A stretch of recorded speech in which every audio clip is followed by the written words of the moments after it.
Welcome to the post-screening lecture of the 9th week of the course, Culture of the Middle East in the Cinema. This week's film was To Take a Wife from 2004. It is a disromantic drama written and directed by Ronit Nikolsky and her brother Shlomi Elkabetz. The film is the first of a trilogy about the protagonist, Vivian, a Jewish Moroccan woman living in Israel. She is in an unhappy marriage in the first film, and the film centers on the unhappiness of Vivian in her marriage. The second film, 7 Days, from 2008, is about the death of Vivian's father. In the religious week of mourning, the family, the widowed mother and the siblings, spent together at the parents' house. The third film, The Trial of Vivian, from 2014, tells about the divorce trial of Vivian in front of a rabbinical juridical panel. All films were directed by Ronit Nikolsky and her brother Shlomi. Ronit Nikolsky was born in Beersheba to a Moroccan Jewish family. She was a famous actress who played in many films, including the second film of this week, Late Marriage. She later began to write scripts and to direct films herself. She worked with her brother, Shlomi Elkabetz, on many of their films. Shlomi Elkabetz himself is a film director and continued with this work after his sister's death of cancer in 2016. The film is a disromantic drama with a no-end ending. That is, the relationship between the couple is bad from the beginning until the end of the film. The option to elope with a self-proposed and ex-lover does not materialize. In a way, this is a situational film. It freezes a hopeless situation. But this film brings an important cultural issue to the fore: the status of women in religious Jewish Moroccan society, or religious Jewish society overall. Vivian is caged in her marriage, first because the Jewish religion is not egalitarian with regard to divorce. Only the man can allow to disassemble the marriage.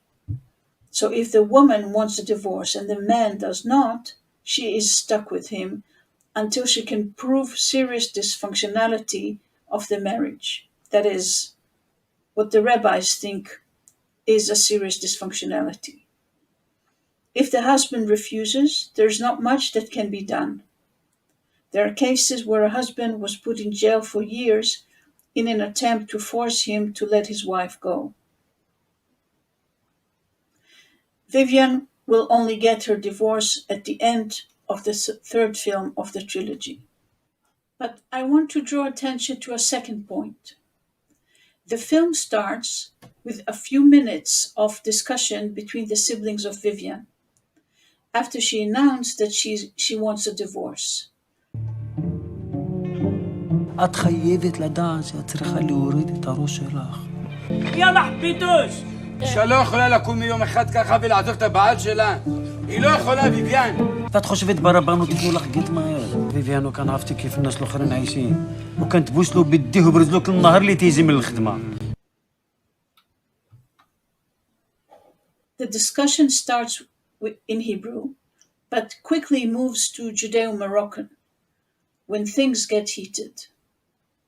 This visibility and voice of Jewish Moroccan culture is prominent in the film, and it is also seriously criticized, as our point of view is constantly that of Vivian, the woman trapped in her unhappy marriage.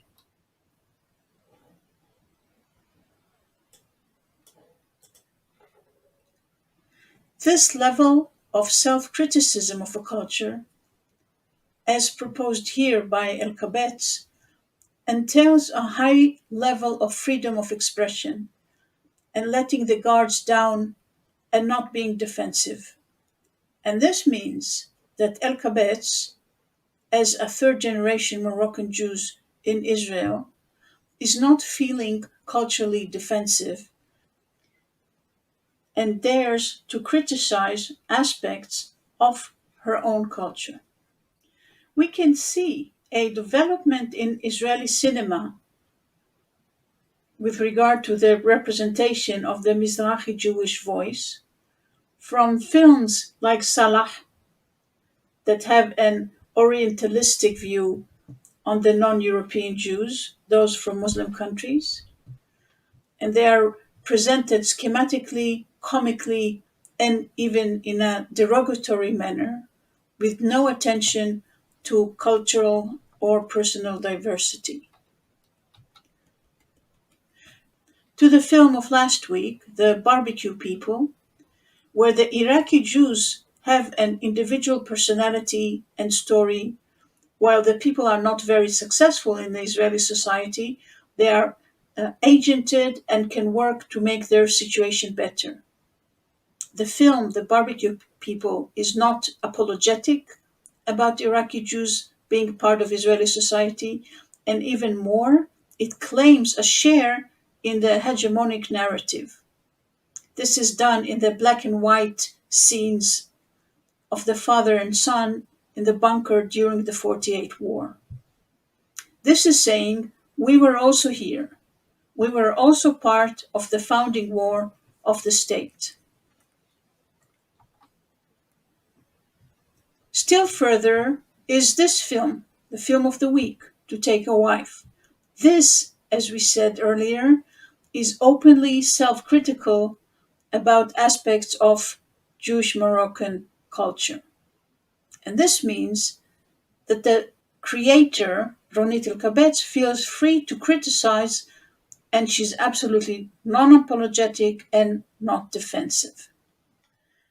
But the rise of the Mizrahi voice in Israeli society did not come by itself. It took social rebellion to enter into the scene. The earliest riots took place in Haifa, in Wadi Salib, an Arab neighborhood in which many Jews from Muslim countries were housed upon arriving to Israel. The riots of Wadi Salib happened in 1959, following police brutality against Jewish Moroccan youngsters who misbehaved a little in a local cafe.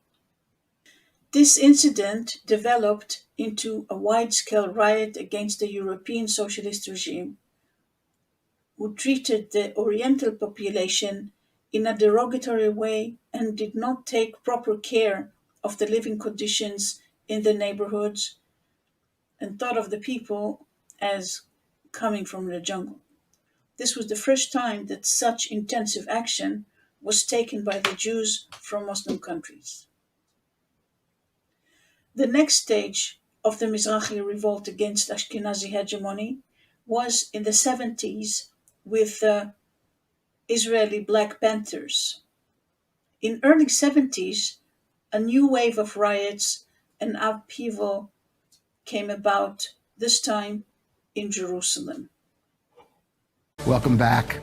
Let's go now to an exhibition in Jerusalem that is spotlighting a crucial moment in Israeli history. Of course, you've probably heard of the American Black Panther Party. That's an important part of African-American history in the late 1960s. But did you know that a group with the same name also existed in Israel? Not only that, but they came to define politics in the Jewish state for decades. Our culture correspondent, Maya Margit, has the story. Welcome to Israel in the 1970s, a time of social upheaval, war, and major terror attacks, when economic inequality festered and civil rights movements were born. Enter the Israeli Black Panthers, a protest group modeled after the African-American group of the same name. Jewish immigrants from North Africa, or Mizrahis, banded together to bring attention to their dire social and economic situation. We copied the name from the American Black Panthers. We began to hear what they were doing in the US and how African Americans were protesting against injustices. We became just like them. We, the Mizrahim, were just like the blacks in the US, and we saw the European Jews as being like the whites in the US. There were houses in Misrara where 10 people were living in the same room. The schools were not schools. Each classroom had 150 students or more. Sewage flowed in the middle of the streets. There was barely any water or electricity. There was nothing organized or fixed in that neighborhood. Much like the American Black Panthers, the Israeli group focused on poverty and ethnic tensions. They would protest against racial discrimination, often clashing with police and getting arrested on a regular basis. In what follows, Reuven Abergil, who was one of the leaders of the Israeli Black Panthers, is telling about the history of this movement. This is an item that was made by the Jewish Voice for Peace.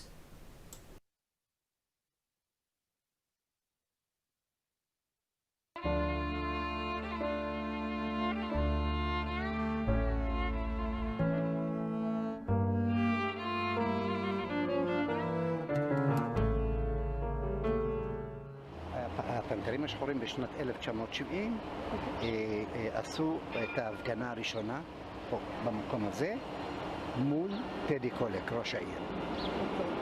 בזמנים ההם אנחנו חשבנו שהבעיות שלנו זה בגלל ראש העיר ולא בגלל הממשלה.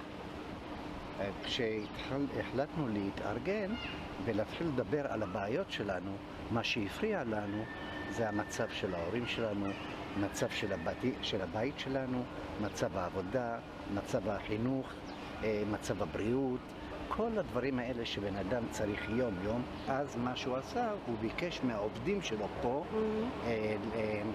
להביא עיתונאים ולספר להם כמה הם עושים עבודה טובה עם הילדים. עכשיו, הביאו את הילדים לכאן עם העיתונאים ועשו קונפרנס, ואחרי הקונפרנס העיתונאי שואל את הילדים מה אתם רוצים לעשות כשתהיו גדולים. אז הם אומרים, אנחנו רוצים להיות פנתרים. כן, כמובן למחרת בעיתון, בכותרת של העיתון, כתוב יש פנתרים במוסררה. פנתרים במוסררה. ואז הם הכינו דף כזה שכתבו עליו 10 דברים. כן. די לאלימות של המשטרה, די ל10 בחדר אחד, די לעוני שאנשים עניים, כן. די לזה שאין חינוך, די לזה שאין גני ילדים, די, פיניש.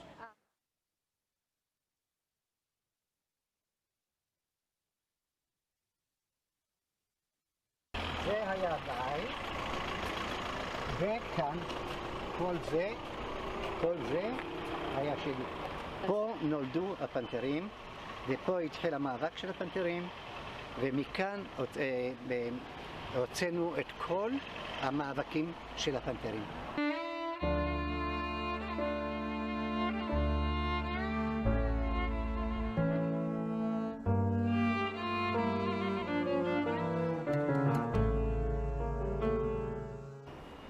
לכן אנחנו הפנתרים השחורים, כשניהלנו את המאבקים, בהתחלה התחלנו כמו ילדים קטנים שלא מבינים הרבה, וכל יום שעבר העיניים שלנו נפתחו, למדנו הרבה דברים, ולאט לאט הבנו שהאויב הגדול שלנו זאת התנועה הציונית. לכן הם לא יפסיקו את הכיבוש, כי הם יודעים ברגע שהכיבוש ייגמר, הם יצטרכו לתת דין וחשבון ליהודים הערבים. כי היהודים במדינות ערב שנמצאים פה נהפכו לחיילים ונהפכו לחלק מהצבא, והם שותפים לדיכוי, גם של הפלסטינים וגם של עצמם. אבל זה לא אומר שאנחנו, המזרחים, יושבים בשקט היום. אנחנו כל הזמן מנהלים מאבק מול השלטון הלבן. אנחנו מנהלים איתו מאבק כל הזמן. כמובן שחלפו הרבה שנים, כבר 46 שנה מהיום הראשון של המאבק. הרבה פנתרים הלכו מן העולם. גם אני אלך באיזה שלב. אבל הרעיון הוא נשאר. יש היום צעירים, מזרחים, אקדמאים, שכותבים שירה גבוהה, כותבים שירה בסגנון של דרוויש, כן? ונגד האשכנזים, ונגד הציונות, ונגד הזה, כן? אפילו שהמצב טוב אצלם בבית, הם יודעים שחסר משהו להם. לקחו להם את הזהות, לקחו להם את התרבות שלהם, והיום יש רנסנס של הצעירים שחוזרים אל התרבות הערבית.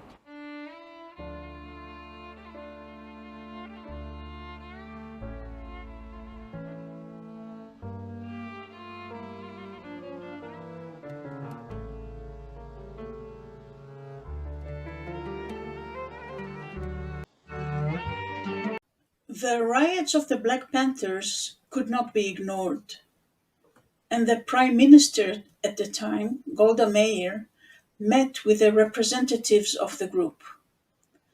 The meeting did not go very successfully, and Meir came out of the meeting and made the unfortunate statement saying about these representatives that they are not nice.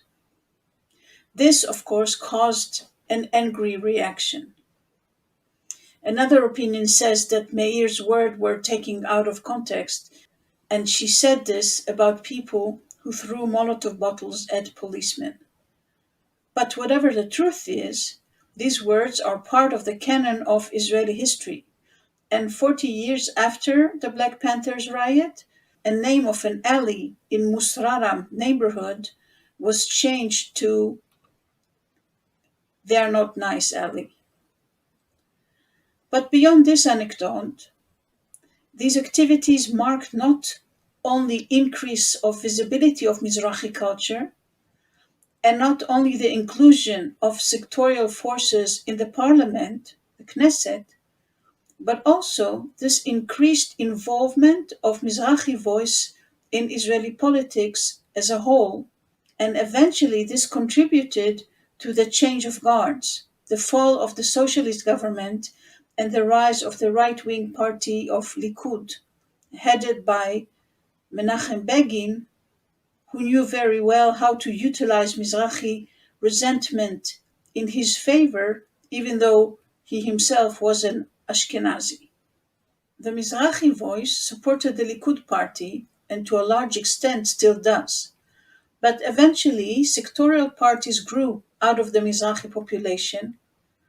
A not extremely successful one was the party Tami, an acronym for Traditional Jewish Movement, led by Aaron Abuchzera, which lasted for a few years, and later a much more successful, the Shas party, led, but always outside of the parliament, by Rabbi Ovadia Yosef.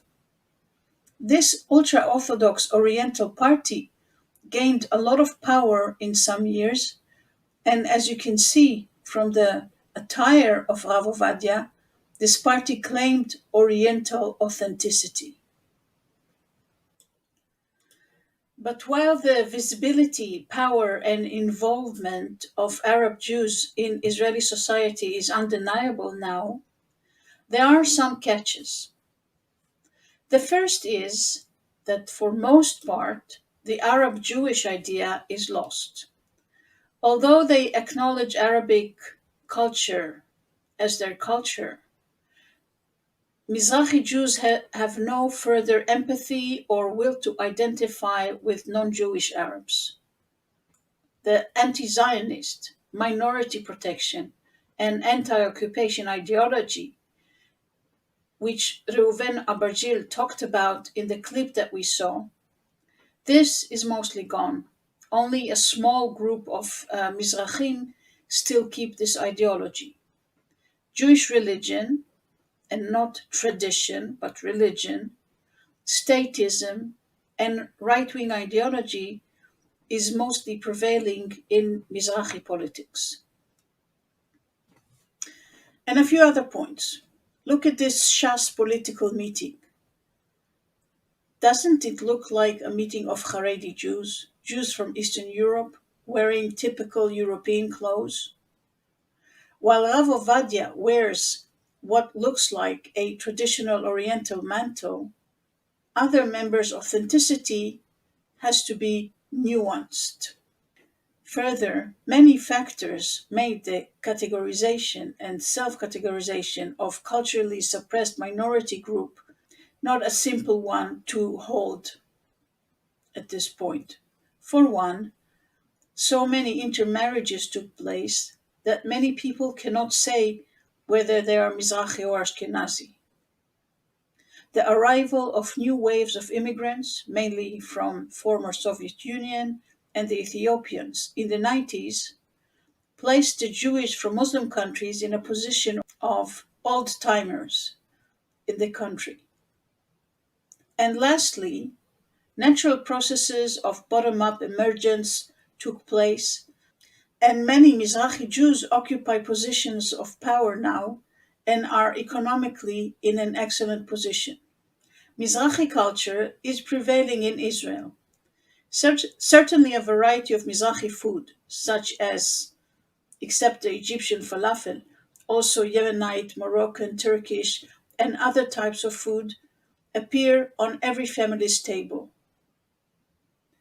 In the field of music, Mizrahi culture is also prevailing, not only as singers, which is typical for newcomers, but also in more serious music, such as the Andalusian Orchestra and the Jewish Music Research Center that establishes choirs of Oriental music throughout the country. We saw in the past weeks shifts and turmoils in identity and attitude of Jews who have connection to Arabic culture because it is part of their ancestral heritage.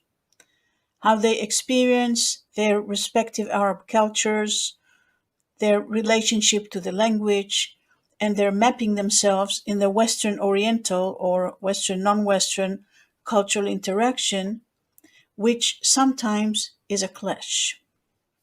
We saw the experience of suppression and derogatory attitude by Westerners, rebellions by the Israeli Black Panthers, and then a more stylized ideological formulation of Ella Shochat and following academics of the atrocities performed by the Zionist regime against Arab Jews. We then saw the decrease of the Arab Jews' identity and a criticism of this approach, which will be made clear in the presentation of the article by Shenhav and Hever. Lastly, we saw the way Jewish Arab culture integrated into Israeli society and state, both in politics as well as in the arts, such as cinema, as we saw in the films, and in music and other areas. There are many Israelis in the diaspora, that is outside of Israel, who are of Mizrahi origin and keep their Mizrahi identity as distinct from Ashkenazi Jewish identity. One project, supported by a Christian organization that supports Israel, recorded stories of, as they claim, stories of survival of hundreds of thousands of Jews from Muslim countries. This is called the Mizrahi Project, and you find a link to it below this lecture. For your assignment, choose a story from the Mizrahi Project channel, tell it shortly, and point to the ideological message it conveys, and where and how do you find this in the video.